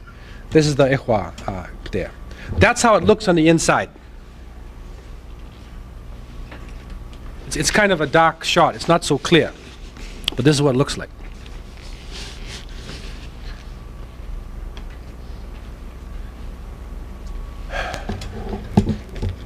Now as you go along, another miracle, I would say, is now the Muslims have their own jamia, their own mosque again, right down the street from the cathedral. So as you turn the corner in this small street, that's what you look at. And you look up the top, you can see it there. This is the masjid there. And all this is the complex where the Muslims have re-established themselves there in Cordoba. So this is the Masjid al-Andalus, and also it has International Islamic University. International Islamic University. And if there's anybody who's interested in contacting the Islamic University there, and they have some courses and they can teach you Spanish, and they have scholars coming from Morocco who are teaching there also. They opened up in 1995 in the spring, in the fall. Anybody who's interested in that, I have a little brochure with me, which I can leave with Hasib and the brothers and sisters here. If anybody's interested in this, you can contact there. You can even go to school there in Cordoba. It's an international Islamic university. So this is the masjid there, and I went and we had Jumu'ah Salat, and the Khatib gave the khutbah in Arabic and Spanish. Arabic and Spanish. That's the masjid now, alhamdulillah. And they built it like a scale model of what the old Cordoba one was too. It's very small, you know, but alhamdulillah, it's really well done. It's well done. They really use the space well there. They economize on the space. Now this is some shots, this is where the university is, where the classes are and dormitories and whatnot there. That's another shot on the inside with the university. And the flag they're using actually is the flag used by the Muslim leaders in Al-Andalus. وَلَا غَالِبَ إِلَّا اللَّهِ. That's what they used to say. There is no conqueror or no irresistible force except for Allah. And when you go to Qasr al-Hamra, Al-Hambra, and many of the places, you will find this written all over the place. وَلَا غَالِبَ إِلَّا اللَّهِ. That was their theme in Andalusia. So, and that now is the flag. The brothers have and sisters have resurrected the flag. This is a very significant move that they're making, actually. It's very significant. Now going on from Cordoba now, these are just a few shots that I'm able to show you here because of time. Now as you go south, Granada. And Granada was the last stronghold of Islam. And I think part of the reason why Granada was able to resist is not just because the Muslims had some special army or something down there. It is because it is naturally protected by the mountains. It is protected by mountains on all sides, and it goes right down to the sea. And so you can see in the back, I think I don't know if it's a Sierra Nevada, I don't know if it's Sierra Nevada, but it's a big mountain range there. Look, it's snow on the top of it. So all you gotta do is guard the mountain pass. And so they were able to hold off Ferdinand and Isabella for like even, I think it's about 150 years more than the other parts of Andalusia. So Granada was the last place, and in 1492, Abu Abdullah, known as Boabdil, he surrendered Granada. And what was sad is that in his treaty, and you can see written copies of the treaty, it was said that as long as you pay your taxes and you accept Ferdinand and Isabella as your ruler, you can have your mosques, your women will be honored, your madrasas will continue. And within 20 years, they destroyed all the mosques, raped the women, and ruined the schools, totally. And that was really sad. And they even had to go back in the mountains again and resist. And they resisted for another 100 years after that. But they were finally put down, and many of them went across and they settled in Morocco, in Libya, in Tunisia, in Cairo, Egypt, even as far as Sarajevo, Bosnia, which was another cosmopolitan place. There were some Andalusians that made it all the way to Bosnia, so that they were like scattered all over the place. And probably a lot of them also came to America on the ships. So this is going now to Alhambra Palace. And they didn't destroy this. I guess it was so beautiful that they didn't destroy this. But they destroyed the other masjids and places in the city. Now when you're coming in, you can see the imposing size of these doors and everything. And this is the fortress part. They had a military part on the outside to defend them. Look at the size of this wall, man. See that doorway there? Thick wall they made. As you look from the top down, this is where they kept their ammunition, and this is the military section where they would defend it against people who are attacking.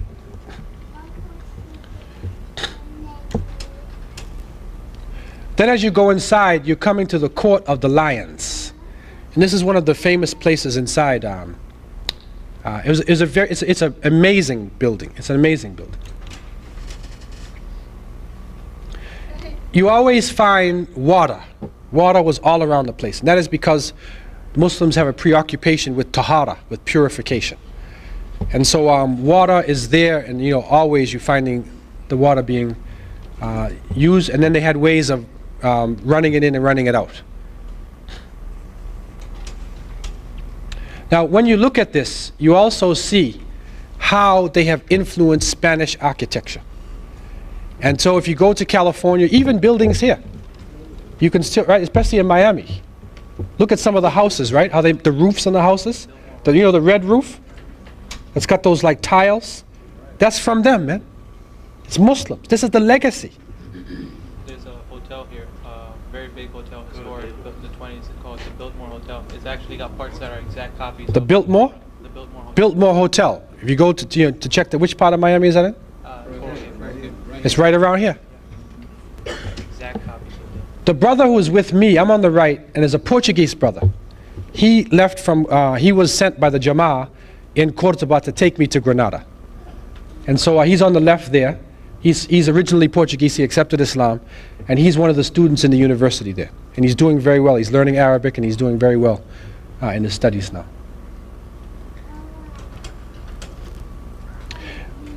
This is a little niche where you keep your utensils and whatnot, and you find these things all over. It's everything has this beautiful calligraphy and artwork all over the place. It's really amazing, man. Now, this is a shot, it shows like the bedrooms, places where they would, bedrooms and little niches. Everything. It's a maze. It's a maze of rooms. And this is a special part that I really used to like this picture here. I had this picture when I was in Medina, and I always kept this picture with me, and I finally made it to where this picture was.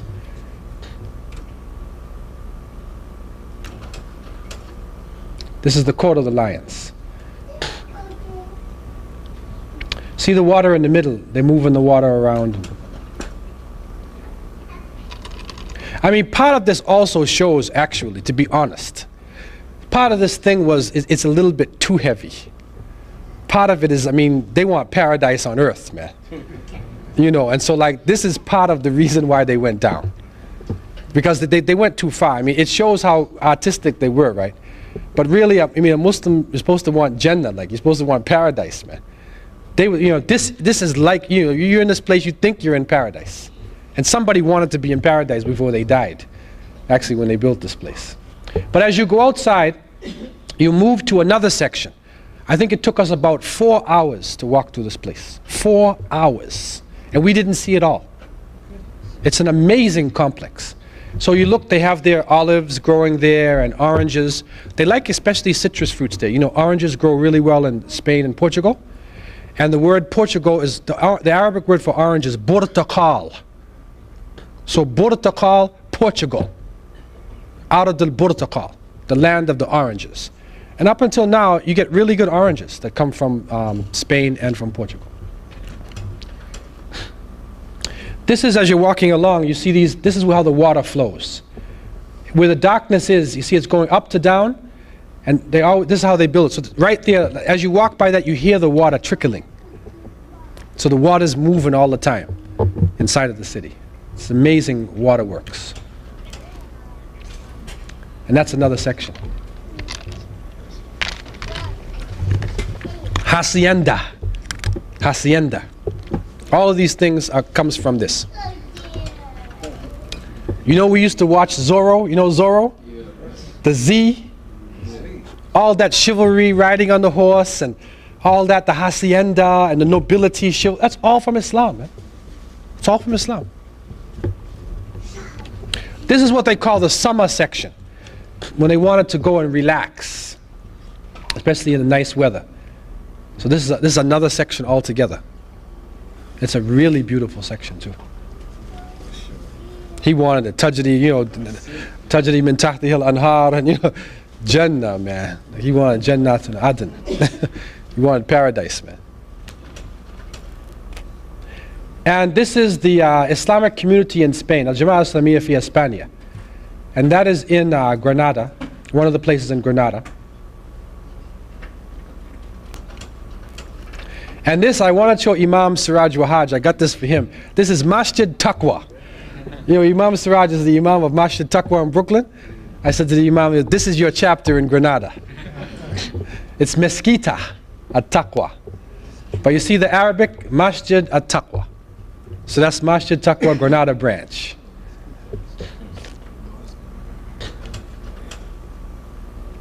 Now we left Granada, and we took a bus and went down by the coastline there, and now we're crossing from Algeciras.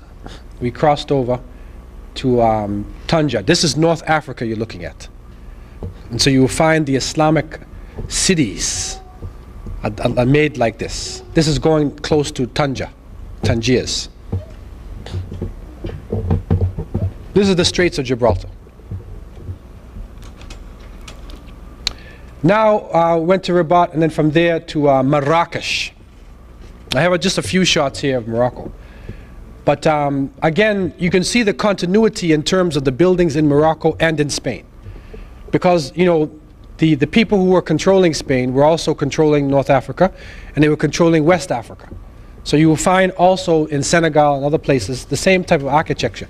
There was actually an interchange going on between Senegal, West Africa, North Africa, and Spain. They were constantly moving back and forth, the people, called the Moors. And this is the old-time Cadillacs there near the wall of the camels in Marrakesh. What is interesting about the city there too, it's the Red City. because they use the local sand. It's like a reddish color. So the whole of Marrakesh is made from this red clay there. Very interesting. Now this type of structure here, you see the way they make the tower there. So the minarets in this structure, you find these, this is how it was done in Spain, and all over North Africa, and in Senegal also, it's this minaret type. And I was surprised because when I went to speak in the University of Texas, the main center is like that, man. They took the same one and put it in the University of Texas. And Stanford too? Stanford too. And the Biltmore. That's where it comes from. So that's part of your legacy right there, architecture. And this is a masjid there in Marrakesh. Now this one was built by Al-Murabitun. And the Murabitun were not into being too fancy. But they have a way of doing the architecture. It's simple, but it's still very artistically done. You know, it's got flavor to it.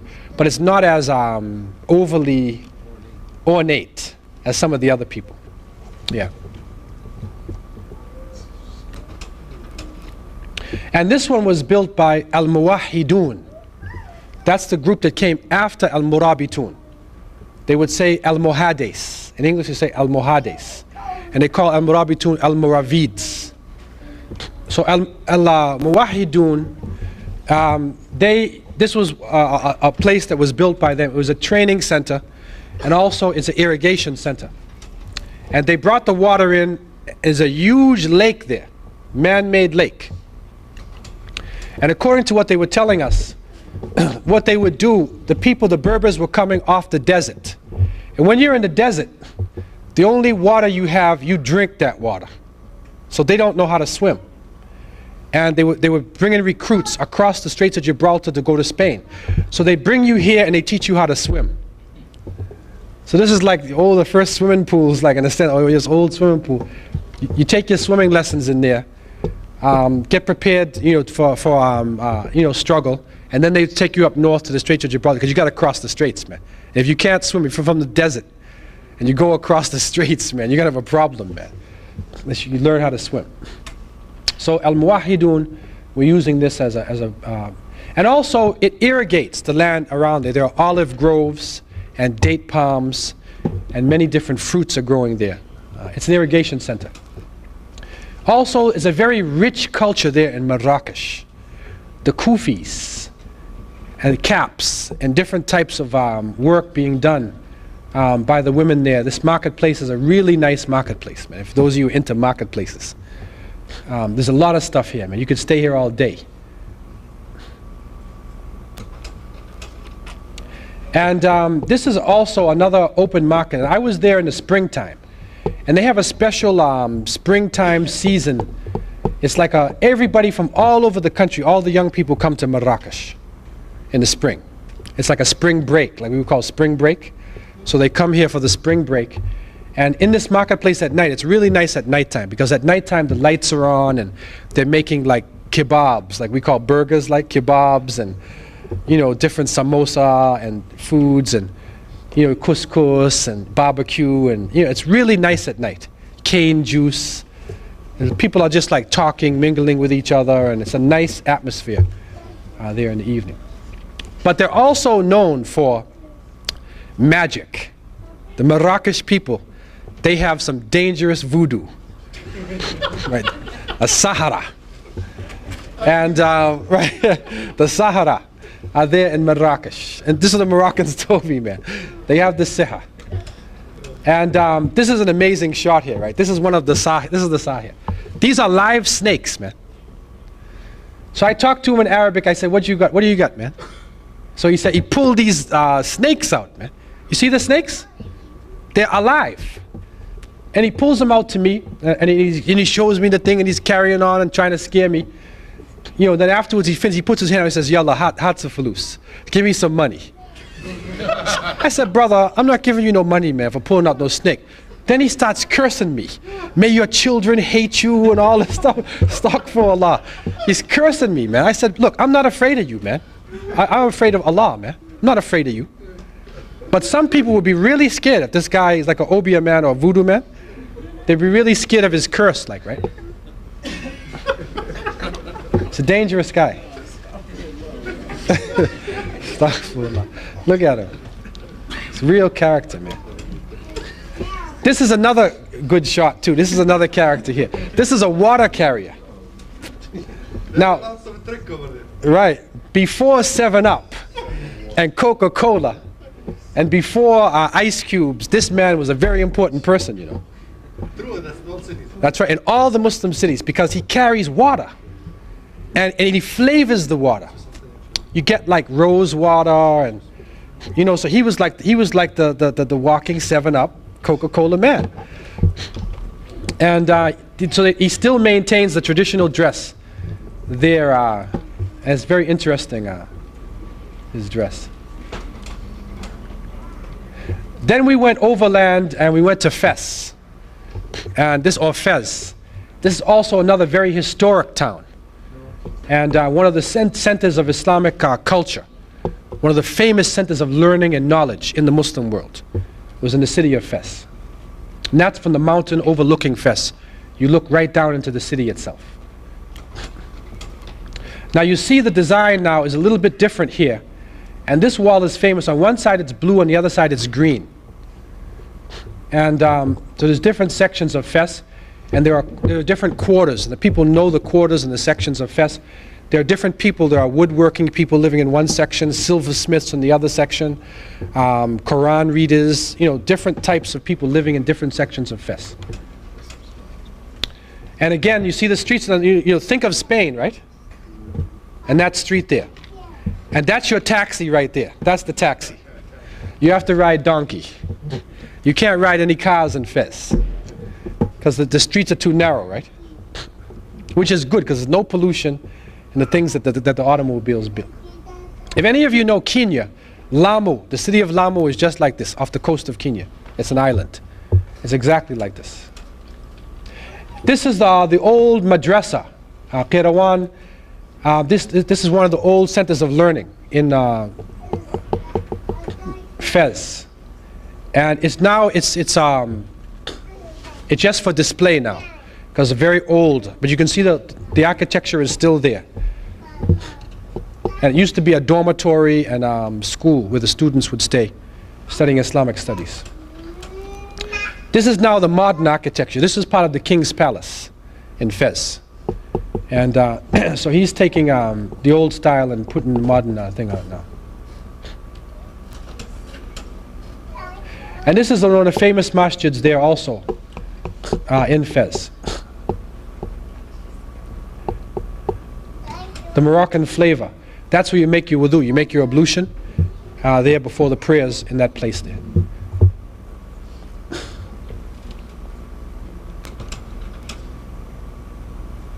And this is another masjid in Rabat. This is in Rabat. And you know, and I took this one because it's a classical mosque. I mean, they have taken, you know, different forms of those of you who are into architecture and geometric design. This is a classical mosque because they've taken the Andalusian style and the Moroccan style, and this is the heights. This is like the heights of a lot of their design in this particular mosque. That's the inside. The mihrab is there where the imam stands, is right there in them. Now look at the work they do on the walls. It's amazing. It's an amazing set of work. There's Arabic writing there and everything. Now those of you into geometrical designs and whatnot, you can look into this. You can like spend a long time looking in, and you can see how they move around the objects, and you get lost inside of this. And the six-pointed star, actually the Star of David, was used there. It was not a symbol of Zionism or anything. It was just, actually they say, from after the time of Jesus, Isa alayhi salam, that many of the tribes of Israel migrated to North Africa. And so they have an old tradition in the desert area and in Morocco, a very old tradition. So the Star of David is one of their normal symbols. And you find it in their hats and a lot of the things. But you know, it does not have a political meaning at that point in time. Geometrical, just geometrical. This is the same mosque showing the place for ablution. Again, when you see the roof, then you can see a lot of the roofs in the houses here in Miami and whatnot. The style of building the roof. And this is a person, sorry the slide is backwards, but this is one of the people, the Berbers off the desert. That this is what the Murabitun look like. That's what they look like, man. Tariq ibn Ziyad and whatnot. And they cover their faces in the desert because the sand and whatnot. And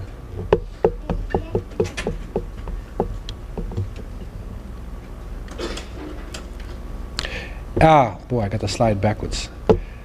This is a slide of Mansa Musa. Maybe I'll try to fix that.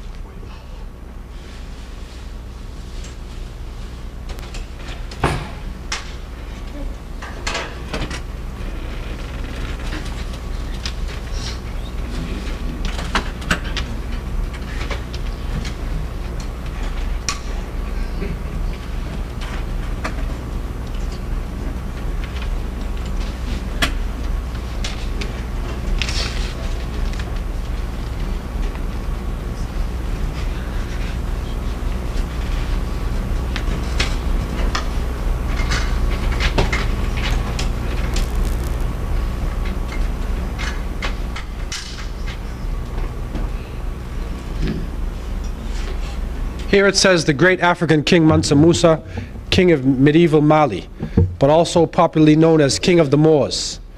This map is taken from a European galley of the 1600s. This African ruled in the 1300s. The empire of Mali was larger than all of the states of Western Europe combined. It dwarfed the Holy Roman Empire. So this was a map that was made by the Europeans actually, when they were because gold was coming out of West Africa. This is why they even called gold guineas. The word guinea was originally being used. It's coming out of West Africa. And this is the map I was talking about with Barry Fell. Sorry, I got it backwards, man. I just had changed it. But this is the map, the old map that they found, which shows you just turn around your eyes, but it shows Hudson Bay in Panama. It's an early map of America. Okay. Yeah. Okay. Any questions anybody has about anything? Okay, so we want to thank you for your patience, and inshallah, hope to see you again soon. And those of you who have come, those non-Muslims, we want to invite you to continue to come to the Islam Awareness Week. There's some other very good speakers who will be here, Imam Siraj Wahaj, and also, what's the other brother's name? Raphael. Raphael is a very interesting Spanish-speaking person who is very, very, spirited speaker. So if you can see him, you really benefit from his approach. Subhanakallahumma bihamdika nashhadu an la ilaha illa ant nastaghfiruka wa natubu ilayk. Bismillahir rahmanir rahim. Wal 'asr innal insana lafi khusr illa alladhina amanu wa amilus salihat wa tawasaw bil haqq wa tawasaw bis sabr. Wa sallallahu ta'ala ala sayyidina Muhammad wa alihi wa sahbihi ajma'in. Wa akhir da'wana alhamdulillahi rabbil alamin. Wassalamu alaykum wa rahmatullah. Peace be upon you and have a safe journey home. Thank you for watching. Please subscribe and press that bell icon below. Have a nice day.